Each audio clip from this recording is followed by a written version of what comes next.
Dos matanzas más. 10 es el número fatalístico. 10. Sí.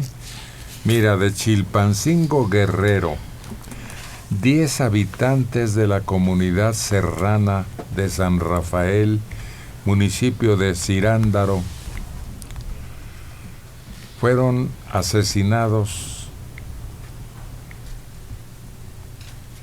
por grupos delictivos rivales desde el martes pasado. Al menos 800 pobladores se refugiaron en una localidad cercana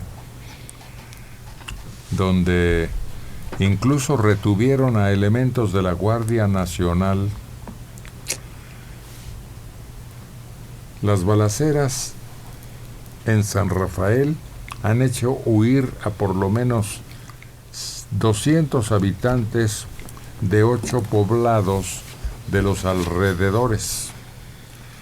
El edil de Cirándaro aseguró que San Rafael permanece con un grupo numeroso de pobladores, la mayoría ancianos, mujeres y niños, que se niegan a irse. Y por otro lado, en Tamaulipas, un comando armado trató de emboscar ayer a un convoy del ejército.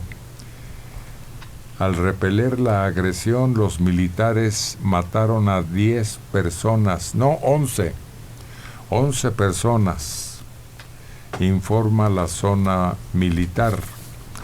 Personal militar con sede en Tamaulipas fue objeto de una agresión por personas quienes se encontraban ocultos en la maleza, según se informa en Tamaulipas. En el lugar, los soldados aseguraron además armas de alto calibre de los denominados cuernos de chivo y decomisaron un artefacto explosivo. Pero ahí se abate por conducto del ejército a 11 en Miguel Alemán. Esto es en Tamaulipas. Caray, esto de la matazón, como que pudiera corregirse a Hobbes cuando dijo: el hombre es lobo del hombre, el hombre es asesino del hombre, al menos en estas regiones. Y es sorprendente que ahora haya ese tipo de matanzas que no eran comunes, que no eran habituales, que escandalizaban. Y era uno, escandalizaba la muerte de uno, no había varios, y menos así en montón, y menos ya de manera anónima. Quedaba en la historia. El padre Taberner quedó muerto cuando Rodolfo Valentino, así se llamaba, así se decía, el luchador, lo mató aquí cerca en una parroquia cercana. Entonces quedaba el nombre, eran unidades y ahora son simplemente grupos. Sí, un caso muy, muy escandaloso era aquel que las mataba y las enterraba en su pequeño jardín. Cárdenas. Goyo.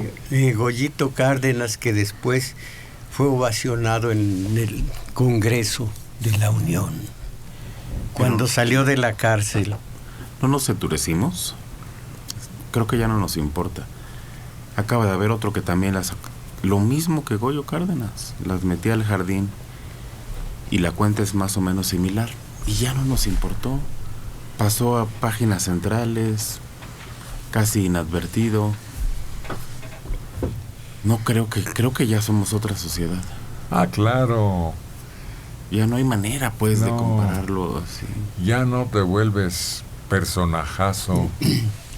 Ahora es común la cantidad de muertos y a donde quiera, y al parecer por razones nimias o pleitos internos entre grupos rivales. Es que es normal, digo, es natural. La capacidad de asombro se nos va atenuando y ahora se nos vuelve cifras nada más. Lo que de veras era Chintasnar, que quedó hasta como una muletilla para decir Chintasnar, que murió aquí en su residencia de insurgentes hace muchísimos. La mayor parte de ustedes no había nacido. Y allí quedaba. ¿No te acuerdas de cuando niños, a mí me correspondió que decían que un ruso había sido asesinado en la capital de la República? Se referían a Trotsky.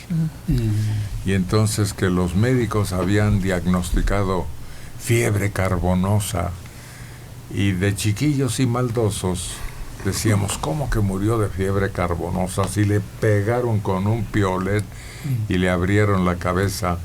No, la traducíamos como fuerte encontronazo. Clarísimo estaba la parte carbonosa, era fatal, era fatal de necesidad, mortal de necesidad, fuerte golpe.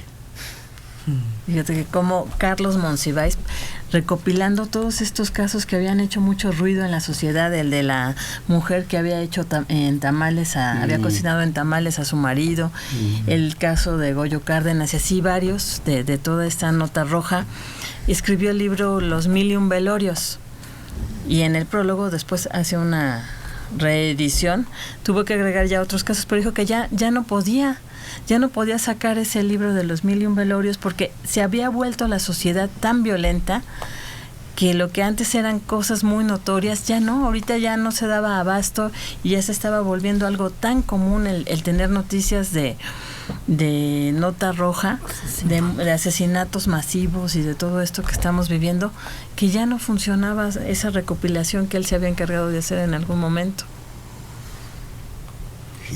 Va perdiendo capacidad de asombro efectivamente la sociedad en medio de tanta violencia. Y además se personificaba, era natural, de uno en uno, fulano de tal, y las características, y dónde vivía, cómo vivía, por qué. Se analizaba a base de asombro lo de una víctima. Aquel que mató hasta el perico para que no fuera a delatar. Todo quedaba en el asombro colectivo y quedaba en la historia. Ahora, ¿quién? Quizás lo último de los crímenes que nos sorprendió fue el de los Alavés. Flores Alavés, sí, los abuelos. Gilbertito Flores Alavés. Sí, que mató a machetazos a sus abuelos, y la imagen que uno se iba creando de una habitación llena de sangre. Ahora, si se encuentran los cuerpos a cachitos en cualquier calle. No, esa última masacre de los Levarón, una cosa espantosa para ocurrir a gente que pues aparentemente no competía con los criminales que los ejecutaron. Sí, no. Y en un lugar deshabitado prácticamente, sin vigilancia y sin necesidad de masacrarlos, y sobre todo mujeres y niños. No, eso no tiene. Y luego el chiquillo, que todavía eso está en investigación, hay muchas cosas por aclarar ahí, que con 2 pistolas se pone a jugar al tiro al blanco en un patio de una escuela. Pero no es solo la admiración, el problema no es, déjenme cambiarlo ahora, sino que ya no nos indignan. Sucedió. Qué bueno, era el vecino.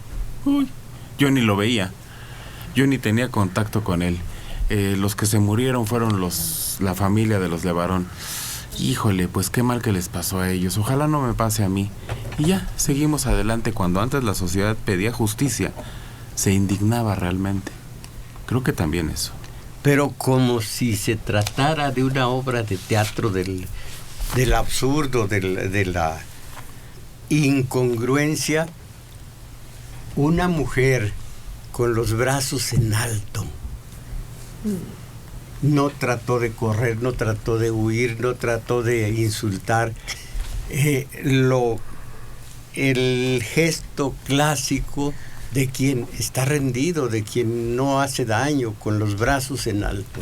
Y una mujer. No, sí, la tragedia debería conmovernos al máximo, pero pues ya no hay esa capacidad ni de asombro ni de indignación.